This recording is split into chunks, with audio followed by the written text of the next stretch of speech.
Assalamualaikum, this is Naveed Akram. I am a mechanical engineer by education and physics teacher by profession. Today we are going to start a new section on errors and uncertainties. And the topic of this video is systematic and random errors. So the first thing is, what is error in a measurement? Error in a measurement is the deviation of measured value from the true value.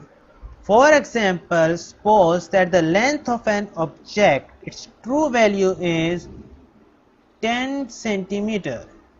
You measure it and it comes to be 10.2 centimeter. So this measurement has an error of 0.2 centimeter because it deviates from the actual value, from the true value. So this measurement has an error. Now errors are classified into two types: systematic errors and the random errors. Now let's see what are these. Systematic error is the error the size of which is roughly constant and the measurement obtained is always either greater or less than the actual value. So दो चीजें हैं जो systematic error, जिससे हम systematic error को पहचान पाएंगे कि ये एरर सिस्टमैटिक है.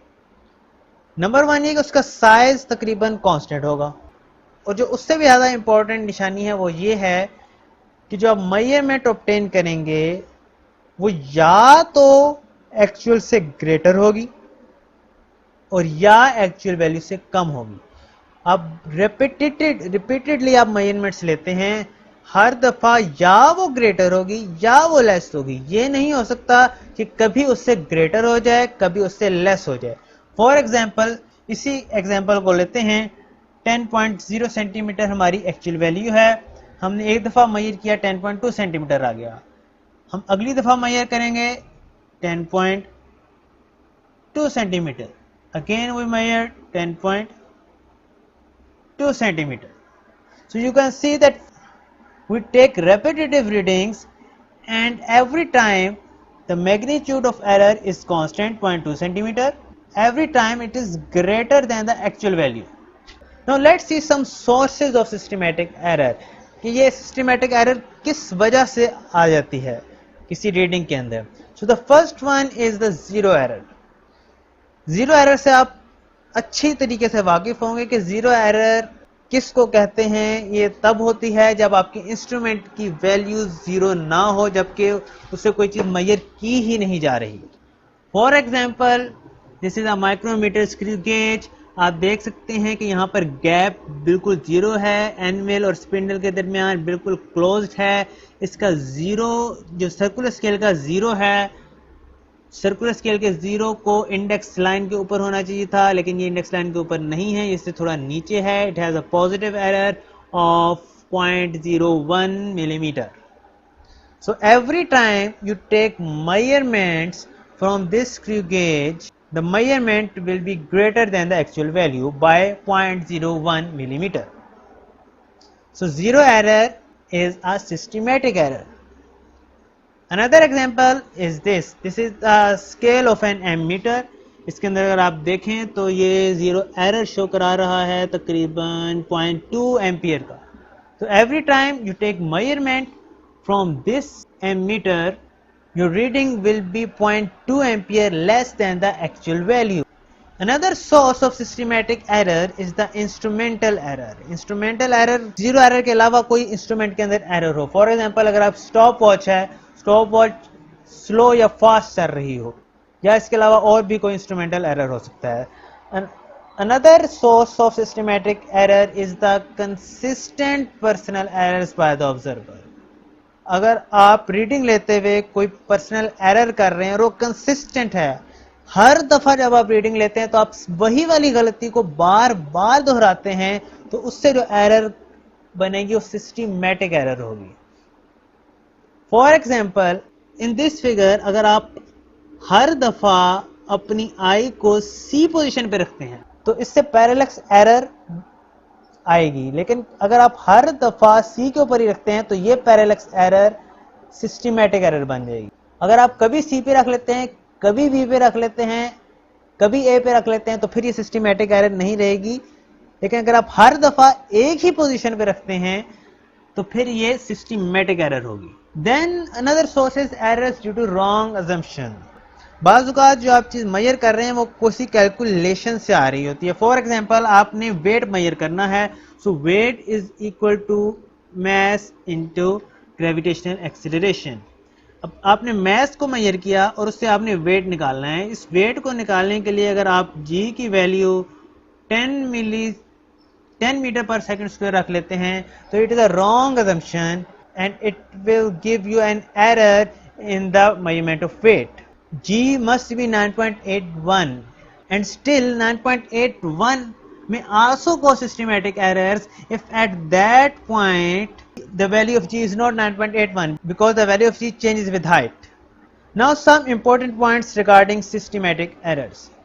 Systematic errors cannot be reduced by taking large number of readings and then averaging. ये जो हम अक्सर करते हैं measurements लेते हुए कि हम उसकी 3, 4, 5 रीडिंग्स ले लें और उसके बाद उसको एवरेज कर लें, इससे सिस्टमैटिक एरर रिड्यूस नहीं होगी।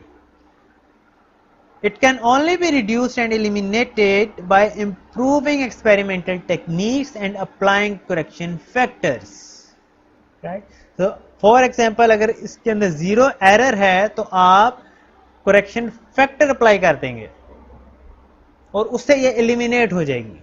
इसी तरह अगर आप गलत तरीके से रीडिंग कर रहे हैं पर्सनल एरर तो उसको आप दुरुस्त कर लेंगे, आप सही पोजीशन से मेजर करना शुरू कर देंगे तो भी ये सिस्टमैटिक एरर चेंज हो जाएगी।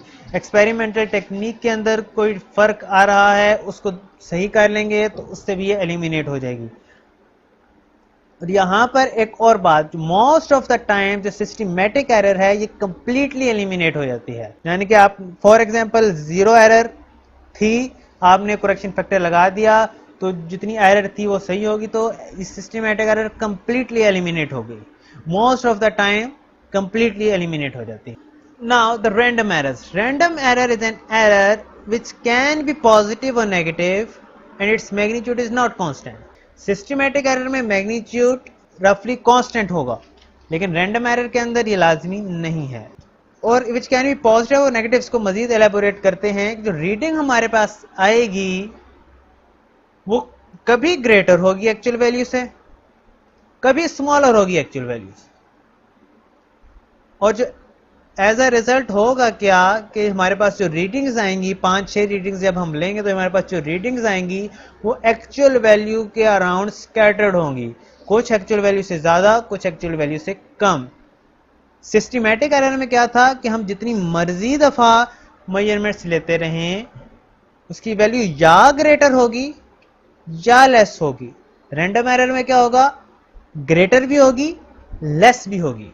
राइट है जी। Now let's see some sources of random errors.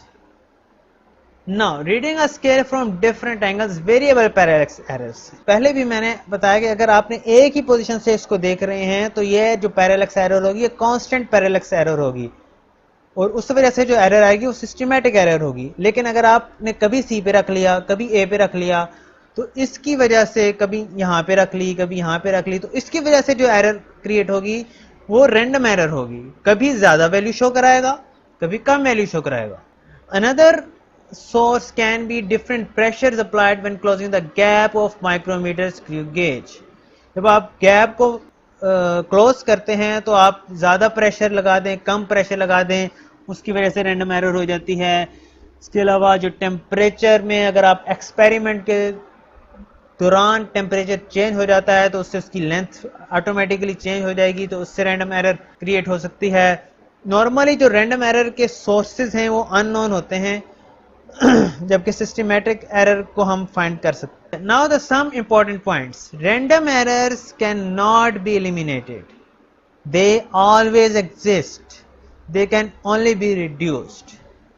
अब देखें सिस्टमेटिक एरर के बारे में हमने कहा था कि मोस्ट ऑफ द टाइम वो एलिमिनेट हो सकते हैं, क्योंकि उसका जब हमने एक दफ़ा उसका कॉज फाइंड कर लिया तो अब हमने उस कॉज को ख़त्म कर दिया तो वो एलिमिनेट हो गया। जबकि रैंडम एरर के जो कॉज होते हैं वो अक्सर अननोन होते हैं।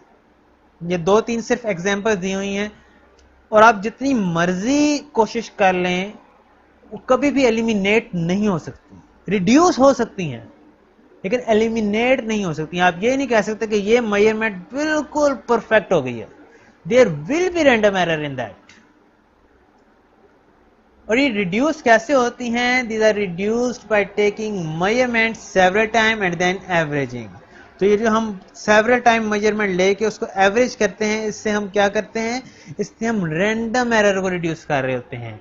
सिस्टमैटिक एरर रिड्यूस इससे नहीं होती। And the second method of reducing random error is by plotting a graph and then drawing best fit line. ये उस सूरत में होगा अगर आपके पास जो मेजरमेंट है जो आप लेना चाह रहे हैं वो किसी और मेजरमेंट के ऊपर डिपेंड कर रही है। For example if we want to measure the weight, we will take weight along y-axis and mass along x-axis, and then we will take different readings and then we will draw best fit line. तो ये एक हिसाब से एक हमारे पास calibration curve बन जाएगी। हमने जिस मैस के कोरस्पॉन्डिंग भी वेट फाइंड करना होगा हम इस लाइन को देखेंगे, और इस लाइन को जब हम देखेंगे तो हमारी रैंडम एरर रिड्यूस हो जाएगी। यहाँ पर एक और चीज़ भी नोट करें कि जो हमारी रैंडम एरर होती है उसकी कैरेक्टरिस्टिक ये होगी कि जो ये लाइन जा रही है कुछ इसके ऊपर होंगी, कुछ पॉइंट्स इसके ऊपर होंगे, कुछ पॉइंट्स इसके नीचे होंगे। क्योंकि जो रैंडम एरर होती है वो उसकी ट्रू वैल्यू से ज़्यादा भी होती है और कम भी होती है। So here is some summary. Remember that systematic error is one-sided and random error is two-sided. Systematic error actual value से greater होगी या less होगी, जबकि random error two-sided होगी, greater भी होगी, less भी होगी। Systematic error को eliminate किया जा सकता है, random error को सिर्फ reduce किया जा सकता है। It cannot be eliminated. And systematic error cannot be reduced by taking several readings and averaging. Random error can be reduced by this method. That's all about today's lesson of systematic and random errors. Your feedback will be appreciated. If you have any question you can ask in the comments. Take care. Allah Hafiz.